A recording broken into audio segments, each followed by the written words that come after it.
Click like plus comment and subscribe my channel. JAKEWIN. Hello mga kawon, this is Jay Queen, your vlogger for today.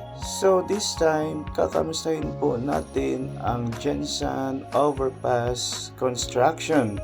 Kamusta na po ba at ano po ba ang development? Lingid sa kaalaman ng lahat na ang proyektong ito ay inumpisahan early month ng year 2022.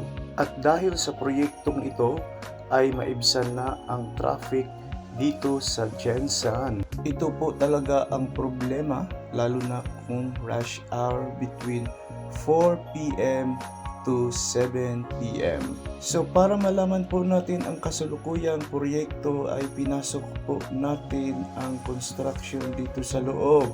By the way, bawal pumasok dito sa construction site, pero makulit po si Jake Queen the Vlogger dahil wala kasing gwardya. At syempre dahil sa kagustuhan na rin makita ang proseso ng construction. Okay mga kawon, pasukin pa natin at busisiin kung ano ang mga nandirito.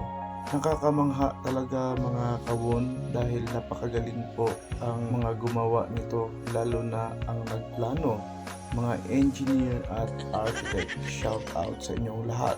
So this time mga kawon, nakikita nyo po ang mga pulidong nagsisitayo ang poste, mga beam at safety wall. At ito naman ang sitwasyon sa labas. Wala po kayong makikitang dumadaang sasakyan dahil na-video ko po ito during Sunday afternoon of September 2023. Makikita nyo po mga kawon na medyo makalat at magulo pa dahil under progression pa ang construction ito. At this time mga kawon ay tumawid po tayo sa kabilang dulo para makita po natin ang sitwasyon. Ang mga taga Jensan ay dapat pong maging matyaga at pasensyoso, lalo na sa traffic dahil napakabagal po ng kanilang mga gawa. Kung matatanda niyo po mga kawon na ang construction ito ay inumpisan early month of 2022 at ngayon 2025 na ay hindi pa rin tapos at napapabalitang binabaha po ang underpass dito. Ano po ang nangyayari? Ano po ang meron dito?